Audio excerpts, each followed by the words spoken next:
It's been 2 years since the franchise-altering trade of Matthew Tkachuk to the Florida Panthers. We're going to discuss the continued impact that Matthew Tkachuk has on the franchise and also take a look back at the 1993 expansion draft.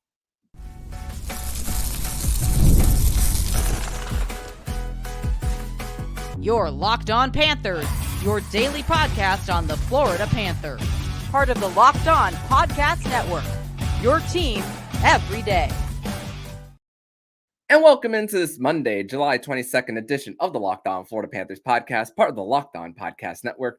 We're a tour team every day. Thank you for making the Locked On Florida Panthers podcast your first listen of the day. I'm Armando Velez from the Hockey News. You can follow me on X at MonoMan12, follow the show account on X and Instagram at L_FLA Panthers. And shout out to the everydayers who come back here and get your daily Florida Panthers fix. Today's episode is brought to you by Game Time. Download the Game Time app, create an account, and use code LOCKEDONNHL for $20 off your first purchase. Terms and conditions apply.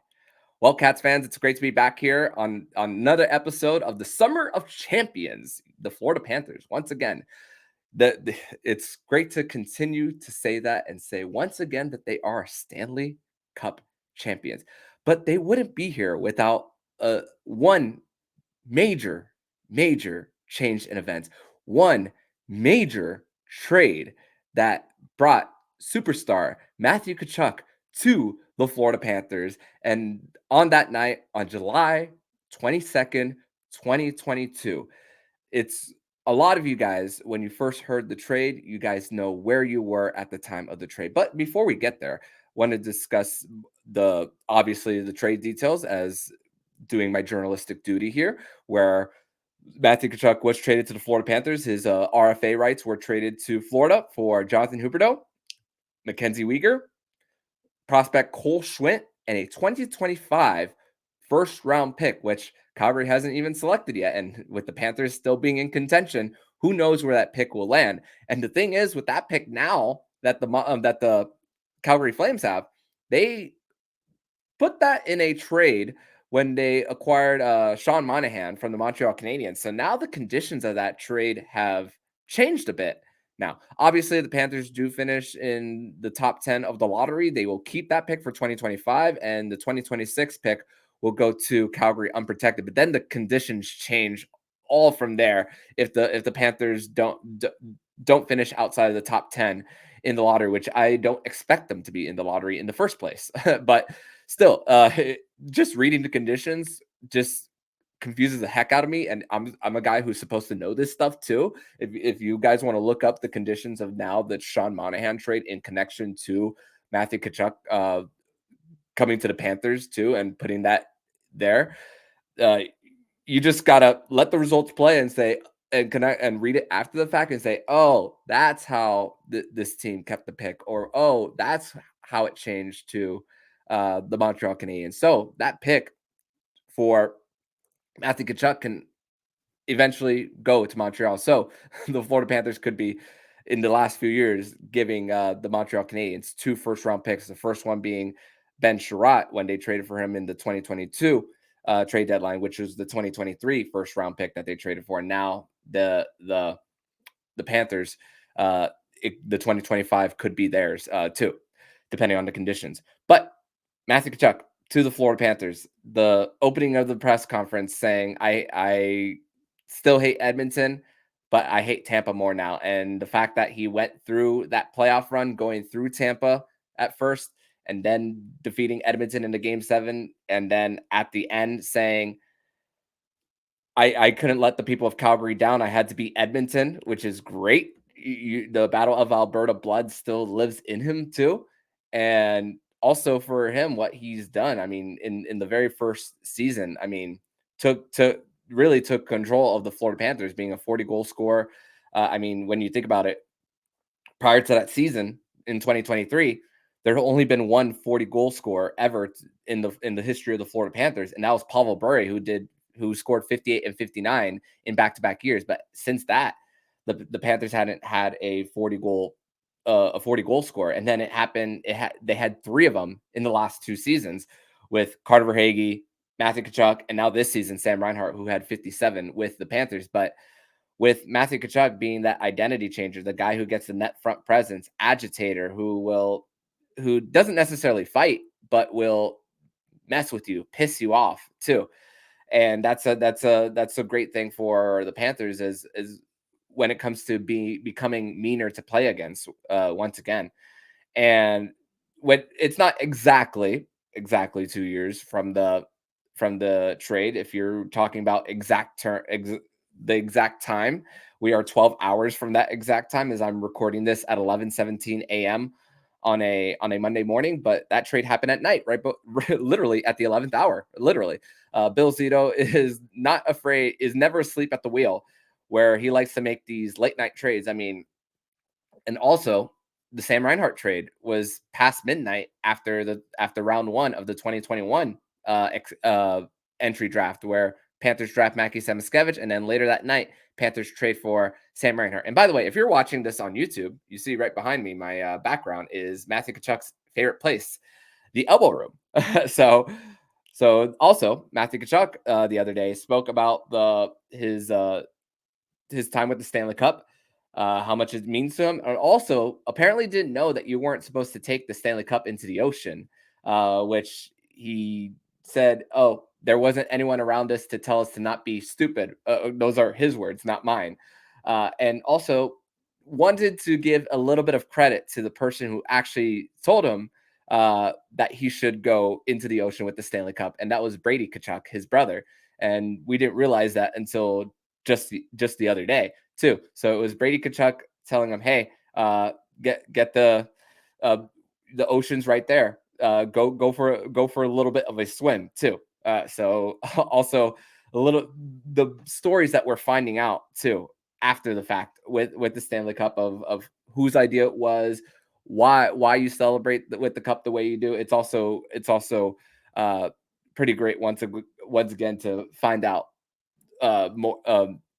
more of these stories. But right now, the Stanley Cup is in Saskatchewan with senior advisor Les Jackson to celebrate his day with the cup. We spoke about Kyle Okposo having his day with the cup in Minnesota, and then Miles Fee brought it to his home in Dauphin, Manitoba. So Midwest starting to go a little north, a little bit more into Western Canada, and now I I believe it's going to make it to, I know it's making its way east on Tuesday, but I believe it's going to make a stop in Alberta too. So that I believe that's where the next stop of the Stanley Cup is going to be before it makes its way out east for Rick Dudley to celebrate his day with the cup too. So for the Panthers and Matthew Tkachuk and this franchise altering trade for the Panthers, I mean, you look at just his stat line for his time with the Florida Panthers. I mean, 197 points in his time with the Panthers, 66 goals, 131 assists, and 159 games played, 201 penalty minutes, a plus minus of plus 48, 8 game winning goals, including 3 in a conference final, Hart Trophy finalist, All-Star Game MVP, which happened to be in Sunrise, Florida, too. So playoffs, 46 points in 44 games, over a point per game in 2 postseasons with the Florida Panthers, a plus 12 too in the postseason, and including the game winning goals that I said earlier were regular season goals, 6 game winning goals in the postseason. So you combine that 14 game winning goals, where the Florida Panthers in the last 2 seasons have played 210 total games. Matthew Tkachuk in those 210 games has gotten 14 of those game-winning goals and two times winning the Prince of Wales Trophy, which you saw how they touched it one year, they didn't touch it another, and then the Florida Panthers eventually getting their Stanley Cup, which this is why you make those type of blockbuster trades for if you're Bill Zito to get to this point, and also getting younger, also realizing what you knowing whether you can win with someone or not. And then also for Tkachuk, the factor there, knowing the history of his dad, Keith Tkachuk, too, which obviously growing up in an NHL locker room for Matthew really helped him understand how it was like to be a pro and to live the everyday life of an NHLer too. So from St. Louis all the way to Stanley Cup champion, 2 years since the Tkachuk trade, it's continuing to pay dividends as the Panthers will have 6 more years minimum of his services in South Florida. But we are going to continue discussing more about the Florida Panthers and their Stanley Cup champions, but we are going to look back now. It's the summer, it's the dead season when now that free agency has come and gone, at least the first wave of it. But now it's time to dig deeper into how the Florida Panthers rose to becoming Stanley Cup champions. We're going to discuss what the NHL was before the Panthers came into the league, and also discuss the dig deeper into the expansion draft. We're going to discuss that more next here on the Locked On Florida Panthers podcast. Today's episode is brought to you by Game Time. And Game Time is an authorized ticket marketplace for Major League Baseball, which makes getting tickets faster and easier. Prices on the Game Time app actually go down the closer it gets to first pitch. And luckily for me, I got some discounted tickets on Game Time for the Marlins versus the Tampa Bay Rays at the Trop coming up next week. And I did those all thanks to Game Time. And you can save up to 60% off buying last-minute tickets for sports, concert, comedy, theater, and more. And you have flash deals where you can save even more with exclusive in-app deals on select tickets of a game or an event. And you could get a panoramic view of your seat in the app before you buy. And also, Game Time has the lowest price guarantee, or Game Time will credit you 110% of the difference. And with the Game Time ticket coverage, your purchase is covered with the most flexible customer service policy in the ticketing industry. And take the guesswork out of buying MLB tickets with Game Time.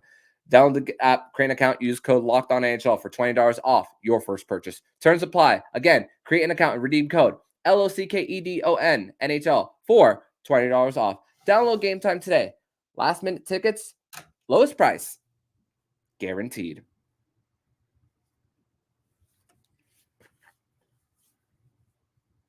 And I'd like to thank you guys once again for making the Locked On Florida Panthers podcast your first listen of the day here on a Monday. 2 years from the day since Matthew Tkachuk got traded to the Florida Panthers, resulting in 2 trips to the Stanley Cup Final and winning 1 championship out of it. And you couldn't ask for a better 2 years out of the Florida Panthers. But once again, it like I said, this is the time where, with the Florida Panthers winning the Stanley Cup, and now it's time to discuss more about how they rose to becoming champions. This is at least this is what I'm going to start it off as. It's the Rise to Champion series. That's something that maybe I'll change the name, but maybe I'll keep it as this name. But I wanted to dig deeper more into how the Panthers got here and the building blocks that were put by the league to grow this game that we love so much, that a lot of you guys watch every single night, or if you guys are just getting into the sport because again, I realize that with winning comes new fans. So a lot of you guys who are listening are probably hearing this for the first time too. So with the where the NHL was at the time, a few years before the Florida Panthers came into the mix, late 80s, were coming off Canadian dominance in the NHL, which you had a all-Canadian finals in 1986 and 1989 between Calgary and Montreal. Those teams had multiple Hall of Famers in each side. You had Chris Chelios, Patrick Waugh, Larry Robinson, Guy Carbonneau, and Bob Gainey. And thank you, Kirby Lupo, for the correction on Guy Carbonneau. For me, I should have known with hearing Guy Lafleur for so many years that it was also Guy for Guy Carbonneau too. But for Calgary, on their side, Al McGinnis, Larry McDonald, Joey Moulin, who Joey Moulin also got to be part of the Stanley Cup Championship in Pittsburgh with Jaromir Jagr there. So that team had Moulin, Mike Vernon in Calgary for that 1986 team. And then when they won the Stanley Cup in 89, they added some reinforcements there to make him a little stronger. Joe Nieuwendyk, who eventually ended up being a Florida Panther, was and entered as a rookie. Doug Gilmour came into the mix, who Doug Gilmour had maybe a little bit of off the ice issues prior to being with the Calgary Flames, but they took his services anyway, too.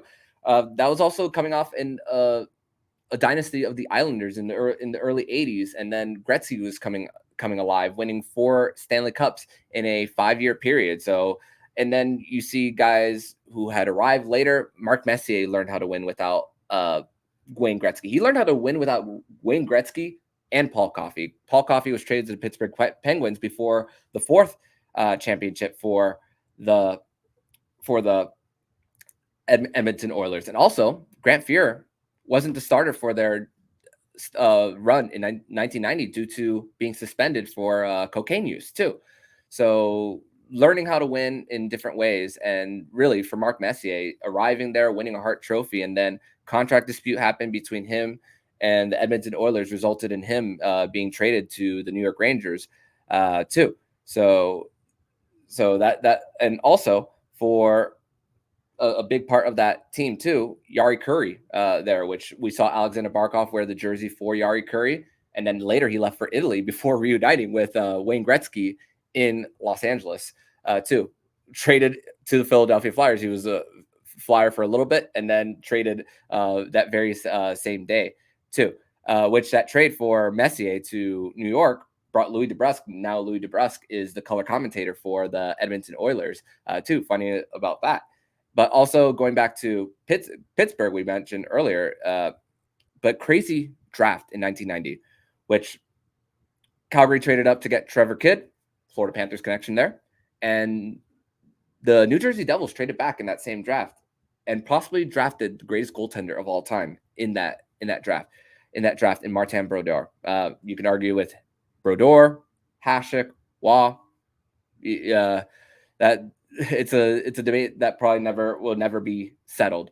But honestly, for me, I think it's Dominic Hasek is the greatest, even though he played less games than those two. But Pittsburgh was also in a little bit of a financial crisis at the time. We spoke about this a few days ago, but you talk about trades that basically saved them, and already having a player in the mix of Mario Lemieux. We mentioned Moulin earlier, Paul Coffey, Ron Francis, who we spoke about.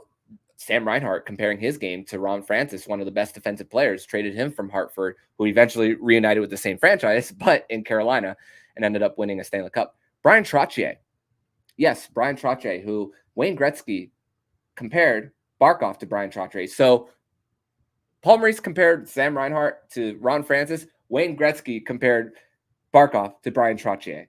So 2 greats, 2 champions compared. And for that Pittsburgh team, Mark Recchi, homegrown product, was starting to blossom as they were getting off to their start.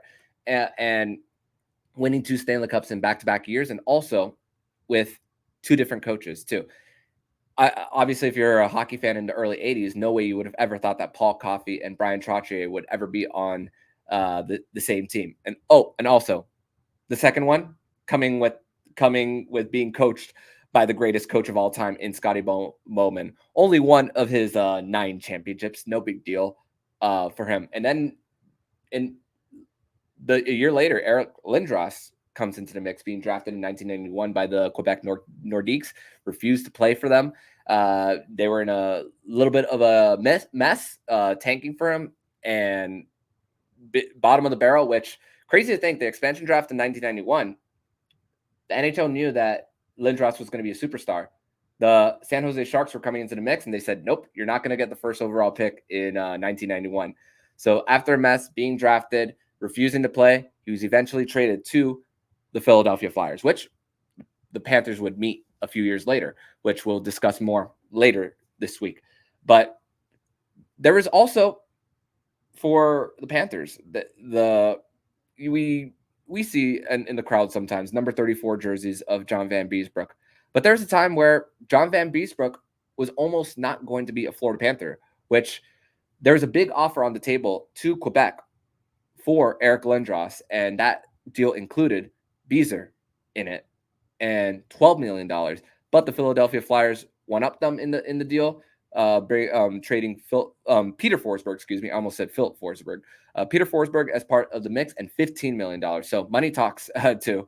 And at the time, later that year, Teemu Selanne, drafted in 1988, almost left the Winnipeg Jets, signing a deal with the Calgary Flames, but the Winnipeg Jets matched that too, which Teemu Selanne eventually got his Stanley Cup in 2007 with the Mighty Ducks of Anaheim too.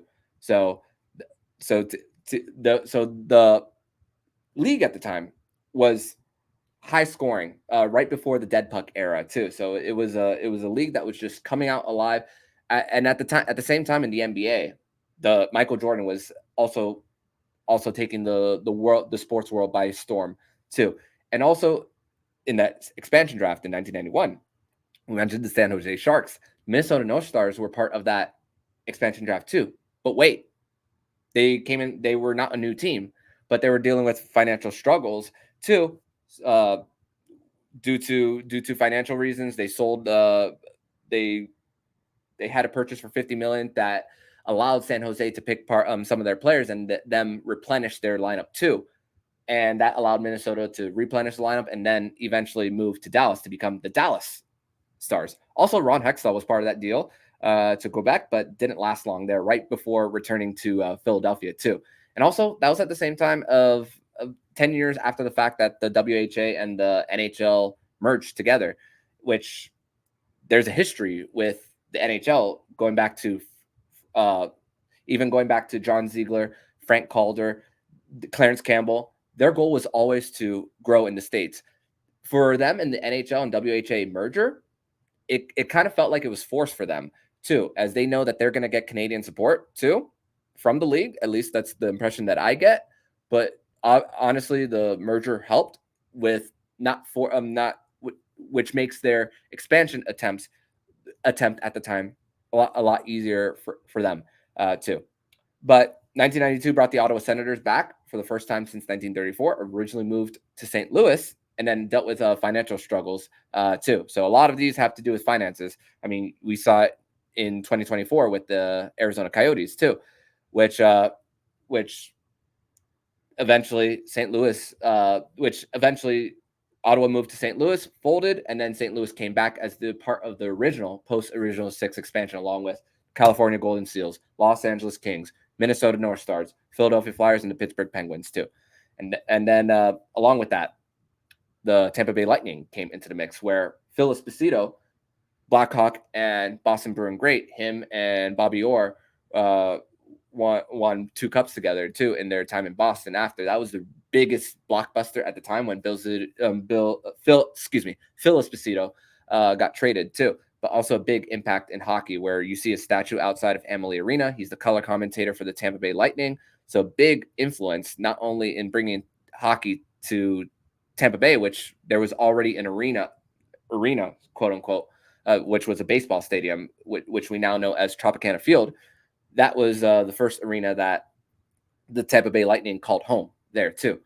And even in 1993, the very next year, Gretzky had a chance at his 5th cup. Came with controversy with high-sticking Doug Gilmour, which the LA Kings scored in that same sequence too. So, and then after that, the Montreal Canadiens defeat the LA Kings, Wayne Gretzky's LA Kings, in the 1993 Stanley Cup Final, the very final Canadian team to ever win the cup. And coincidentally, it was the very same year that Gary Bettman became commissioner of the NHL, which was on February 1st, 1993. So, but in the next segment, we're going to discuss more about Gary Bettman and the changes he implemented, along with the expansion draft of the Florida Panthers and the Anaheim Ducks back from 1993. We're going to discuss that more next here on the Locked On Florida Panthers podcast. Today's episode is brought to you by eBay Motors.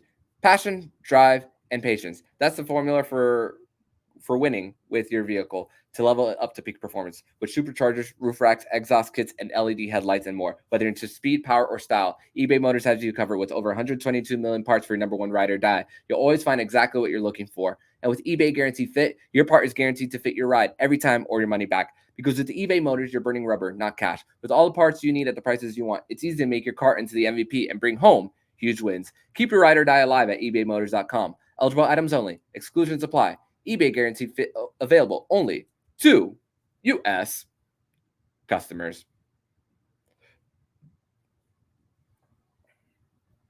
And once again, I'd like to thank you guys, as always, for making the Locked On Florida Panthers podcast your first listen of the day here on a Monday here on the show. And so the next round of expansion for the NHL was to bring the Mighty Ducks of Anaheim, which came around from the movie and brought in from Disney. And honestly, the trade from Wayne Gretzky to LA really helped some non-traditional markets. As crazy to think that the LA Kings allowed, but money talks with this stuff that allowed Anaheim to be part of that. And a lot of it is due to paying a lot of money to the owner of the LA Kings to put a franchise just 45 minutes away from where the Kings were playing at the LA Forum at the time. And also for the Panthers coming into the mix, which there was already an arena there with Miami Arena, where it's crazy. I wasn't alive at the time, but I could only imagine thinking about possible setbacks for a start of the franchise if you experience Hurricane Andrew, which people describe as probably the worst hurricane in South Florida history too. So thankfully with an already ready building there, a hurricane didn't hold the franchise back from opening and an inaugural season for the Florida Panthers there. So it's crazy with the expansion draft for the 1993. The way it worked was protecting 9 skaters and 9 forwards and 6 defensemen at the time for every single team. And also when Gary Bettman came into the mix with the NHL, the divisions changed names. Sorry, it was 9 forwards, 5 defensemen, and 1 goalie, for the expansion draft. So he changed the names of the divisions to, instead of names, so no Norris, Adams, Patrick division, changed them all geographically, him coming from the NBA. And also, no longer being called the Clarence Campbell Conference and the Prince of Wales Conference. Now you just have them as trophies that you win if you win the conference. Now East and West go doing his ideas from the NBA and bringing him over to the NHL too. So it's also crazy how the expansion draft order, when 2 teams come around versus what we've seen now with just 1 team at a time lately with Seattle and Vegas recently. But the way it worked then, at least in 1993, was Panthers got the first pick. Anaheim would get 2 straight. It was like a snake draft, kind of a snake draft. So it was Panthers pick, Ducks get 2 picks in a row, Panthers get 2 picks in a row, then alternate, then 2 picks in a row for the Ducks, then alternate, then 2 picks in a row for the Panthers, then alternate 1-1. And for the Panthers, their roster was guys who, and this happens to a lot of expansion draft rosters, guys who are probably forgotten from other teams, guys who didn't fit anymore too. And not only does that go to the players, but possibly it goes to the coach too, and Roger Nielsen. Roger Nielsen was the coach of the New York Rangers when they won the President's Trophy in 1992.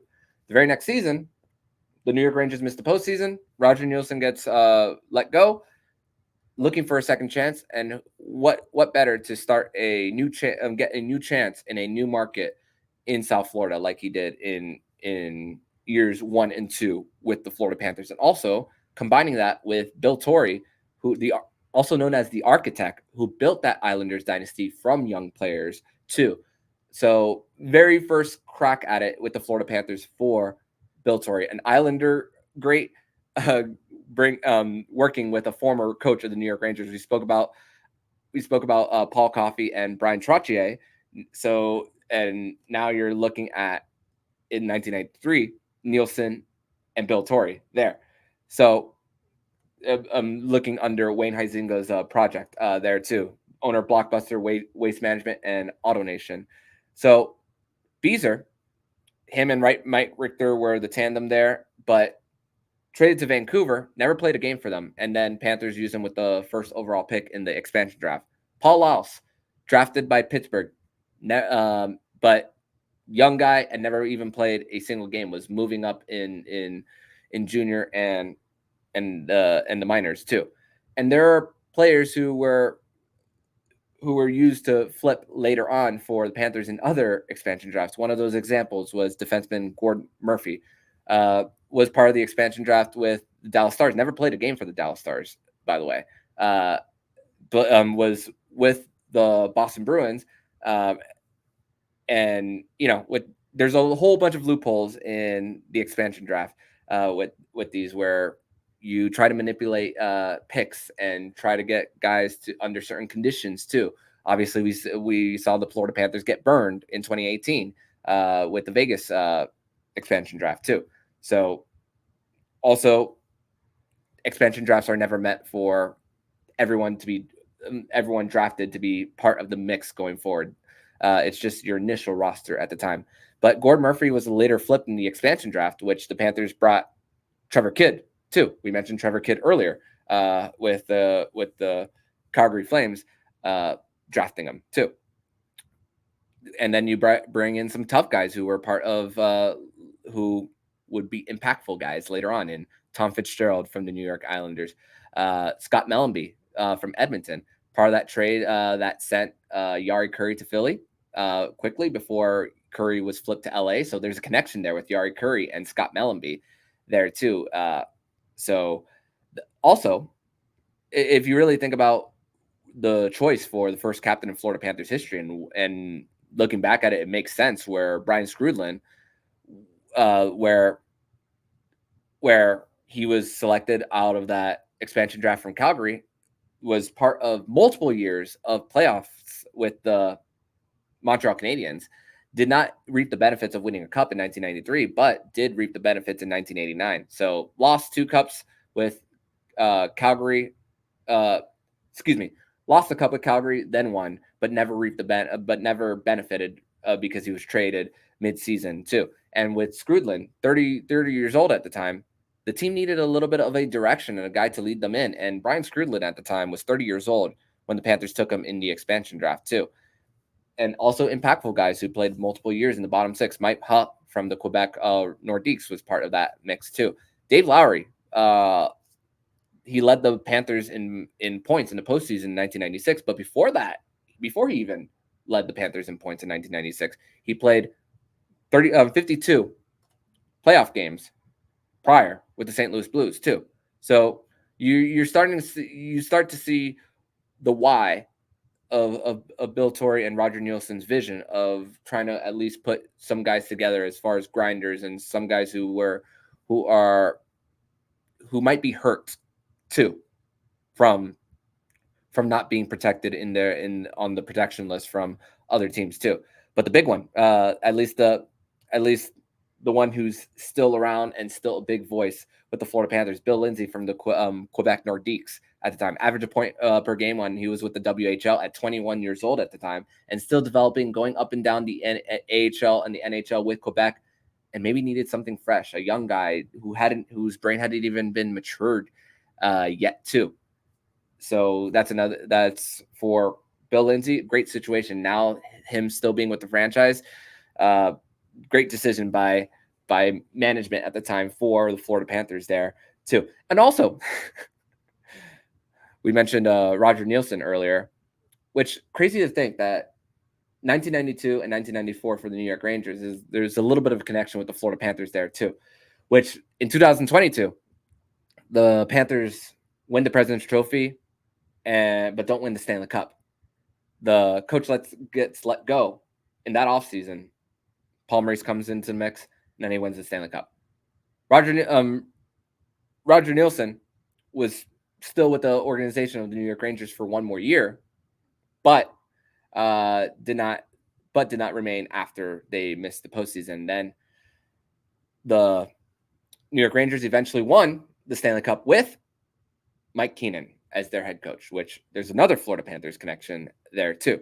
So, and some of the guys in the expansion draft were used as organizational depth for their IHL affiliate in the Cincinnati Cyclones, which, fun fact about the Cincinnati Cyclones was it was the Panthers IHL affiliate at the time, but the Panthers, when they moved out of Miami Arena in the late 90s, their ECHL affiliate became the Miami Matadors. That's the same franchise that moved to Estero, Florida, folded for a bit, became inactive, and then moved to Cincinnati to revive in the ECHL. And that was kind of a mix where the Matadors were in Estero, the Florida Everblades were coming into existence too in 1998. So there was also a little bit of a growth of hockey on the minor league level too there. So also, fun fact about the Panthers expansion draft too is with the very last pick of the expansion draft in 1993, the Panthers selected Pete Stauber from the Detroit Red Wings. And why is Pete Stauber of anything of relevance in the Florida Panthers being that last pick where he never made his NHL debut? So why is he important? So Pete Stauber, after 1993, found a career post-hockey, and Stauber is now a politician in the House of Representatives currently in Minnesota's 8th Congressional District too. So kind of a cool fun fact about the Florida Panthers and their expansion draft of 1993. And his brother, Rob Stauber, was a goalie coach under Shannon Miller of Minnesota Duluth, who Shannon Miller is also trying to get back into coaching too. But if you want to know why she is trying to get back into coaching, check out the story from my friend Erin Brown of the Hockey News, where she writes about Shannon Miller in her story about her attempt to revive her coaching career. So check that out too. So that's a little bit of a look into the Panthers expansion draft too.